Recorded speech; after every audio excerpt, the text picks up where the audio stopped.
জয় স্বামী বিবেকানন্দ, জয় ত্রিভুবনেশ্বর, জয় জয় ত্রিভুবনেশ্বর। তব জয় গান গাহিব মোরা, তব জয় গান গাহিব, তুমি এ ধরার জ্ঞান ভাস্কর। জয় জয় শিব জয় জ্যোতিবর, ওম হর শিব হর জ্যোতিবর, জয় জয় শিব জয় জ্যোতিবর।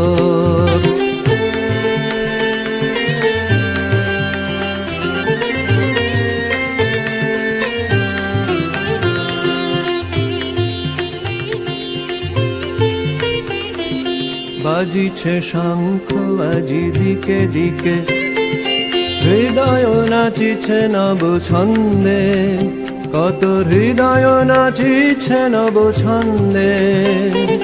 যৌবন উথলিয়া ধায় যেন যৌবন উথলি। নমস্কার, আজ 12 জানুয়ারি 2024 ইংরেজি। বীর সন্ন্যাসী তথা যুব সমাজের আদর্শ স্বামী বিবেকানন্দর জন্মজয়ন্তী আজকে আমরা পরিবর্তন গ্রুপের পক্ষ থেকে উদযাপন করছি। আজকে এখানে আমরা স্বামী বিবেকানন্দের চরণে শতকোটি প্রণাম নিবেদন করে পুষ্পার্ঘ দিয়ে প্রদীপ প্রজ্বলনের মাধ্যমে আমরা স্বামী বিবেকানন্দকে আমরা স্মরণ করি ও উনাকে আমরা সম্মান জ্ঞাপন করি। তো বন্ধুরা, আজকের এই বিশেষ দিন শুধুমাত্র আমাদের গ্রামে নয়, শহরে নয়, পুরো রাজ্যে নয়, পুরো দেশে নয়, পুরো বিশ্বে আজকের এই দিনটি খুবই অসাধারণ।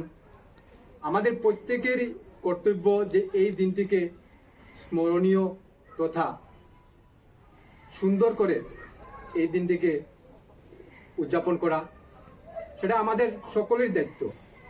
কেন দায়িত্ব সেটা সংক্ষেপে আমি তুলে ধরছি। যে স্বামী বিবেকানন্দ উনি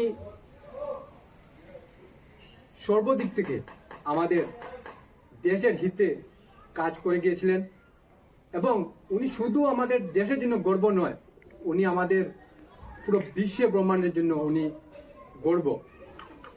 উনার এক একটা বাণী, এক একটা কথা, এক একটা প্রদর্শক যে কথাগুলো ছিল সেগুলো অতুলনীয় এবং অস্বাভাবিক। এবং আজকের এই যুব সমাজের আদর্শ কেন বলা হয় উনাকে, যেহেতু উনি চেয়েছিলেন এবং তখনকার সময়ে উনি বলে গিয়েছিলেন যে যুব সমাজ তুমি উঠো, জাগো, যতক্ষণ অবধি তুমি তোমার লক্ষ্যতে পৌঁছতে পারবে না ততক্ষণ অবধি তুমি থেমো না। এই যে কথার মাধ্যমে, একটি লাইনের মাধ্যমে অনেকটা কথা বলে গেছেন, সেটা বিশেষ করে আমাদের যুব সমাজের জন্য বলে গিয়েছিলেন।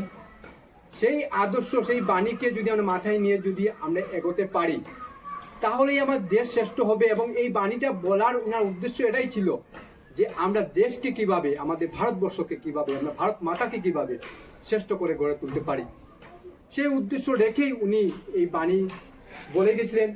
উনার অসংখ্য বাণী যা আমরা বলে বোঝাতে পারবো না, তার মধ্যে এই একটা বাণী অনেকটা আমাদের অনুপ্রেরণা দেয়। তো আজকের এই ছোট্ট একটি বক্তব্যের মাধ্যমে আমি সবার কাছে এটাই অনুরোধ রাখবো যে আমরা স্বামী বিবেকানন্দকে আমরা প্রতিটা দিন, প্রতিটা মুহূর্ত যাতে উনাকে স্মরণ করে আমরা চলতে পারি। আমি সেটা বাস্তব একটা উদাহরণ পেয়েছি। উনার অনেক বিগত দিন থেকে, অনেক দিন থেকে আমি উনার পথে, উনার বাণীর মতে আমি চলছি এবং আমার অনেক লাভ হচ্ছে। শুধু আমার লাভ মানে কি, মানে আমি হচ্ছি একজন সমাজের একজন ব্যক্তি। তো আমার যদি ভালো হয়ে যায় তাহলে একটা পরিবার ভালো হবে, পরিবার ভালো হলে সমাজ ভালো হবে, সমাজ ভালো হবে, পুরো ভারতবর্ষ ভালো হবে। আমরা আজকে এই দিনে সবাই মিলে সংকল্প নিচ্ছি যে আমরা চেষ্টা করব, জীবনে অনেকটা বিপদ, অনেকটা বাধা বিঘ্ন আসে, আমরা সবাই জানি, এবং সমস্যা ছাড়া জীবন নেই। কিন্তু তারপরও যদি উনাকে আমরা স্মরণ করি, উনাকে যদি মাথায় নিয়ে চলি, উনার বাণীর মতো পথে চলার যে চেষ্টা করি, তা আমি মনে করি যে আমাদের সবার জীবন সুন্দর হয়ে উঠবে। এবং যখনই আমাদের প্রত্যেকটা ব্যক্তির যখন জীবনটা পরিবর্তন হবে, তখন আমাদের দেশকে বদলাতে কেউ পারবে না। সেটাই বলে আমার এই সংক্ষিপ্ত বক্তব্য আমি এখানে সমাপ্ত করলাম। ভারত মাতা কি জয়, ভারত মাতা কি জয়। কিছু কথা আমি রাখলাম। এবারে আমাদের এই যে পরিবর্তন টিমের একনিষ্ঠ একজন সক্রিয় সদস্য, আমার অতি প্রিয় তপন দাস, সবাইকে নমস্কার। আজকের এই বিশেষ দিনে আমি অন্য কিছু বলবো না, শুধু এই যে স্বামীজির জীবন থেকে উনি যেগুলা বাণী দিয়েছিলেন, শুধু একটা শব্দ আমি এখানে নেব।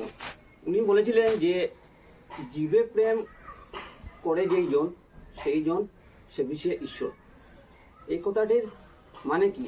মানেটি হচ্ছে গিয়ে যে আমরা ভগবানকে মূর্তির মধ্যে খুঁজে বেড়াই, কিন্তু অ্যাকচুয়ালি ভগবান মূর্তির মধ্যে নেই। উনি বলেছেন যে ভগবানের পুজো তুমি করো, ঠিক আছে, কিন্তু সঙ্গে সঙ্গে তুমি জীবজন্তুর প্রতি শ্রদ্ধা, ভালোবাসা, এগুলো তুমি মনের মধ্যে রাখবে।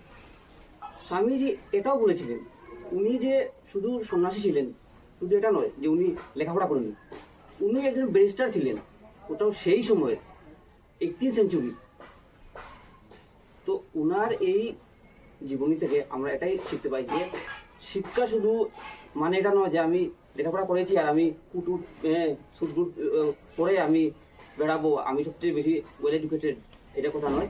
শিক্ষা মানে হচ্ছে গিয়ে তুমি সমাজের জন্য তোমার কিছু দায়িত্ব রয়েছে, দেশের জন্য তোমার কিছু তোমার কিছু রেসপন্সিবিলিটি রয়েছে। তো স্বামীজির জীবনী থেকে আমরা আমাদের শেখার অনেক কিছু রয়েছে, অনেক কিছু। উনার নাম ছিল নরেন্দ্রনাথ দত্ত। ছোটবেলায় উনি কলকাতার একটি একদম দরিদ্র পরিবারের মধ্যে উনি জন্মগ্রহণ করেন। তাহলে কিভাবে সেই ব্যক্তি একদিন আমেরিকার এই শিকাগো শহরে গিয়ে এই ঐতিহাসিক একটি বক্তব্য উনি দেন? কারণ ওটা থেকে হচ্ছে গিয়ে ওনার শিক্ষা। স্বামীজির জীবন থেকে আমাদের যদি শিক্ষা নিতে হয়, তাহলে আমাদের মনের মধ্যে দেশপ্রেম বাড়বে, আমাদের মধ্যে গ্রামের মধ্যে যেসব আমাদের ভাই বোনেরা রয়েছেন, ওনাদের মনের মধ্যেও কীভাবে দেশের প্রতি দেশপ্রেম আনতে হবে, সেটার দিকেও আমাদেরকে লক্ষ্য রাখতে হবে। তাহলে আমি আর বিশেষ কিছু বলছি না, কারণ আজকে যদি আমরা পুরো দিনটি বলে থাকি, তবেও স্বামীজি উনি যে কিছু করেছেন ওটা শেষ হবে না, ওটার কোনো শেষ নেই।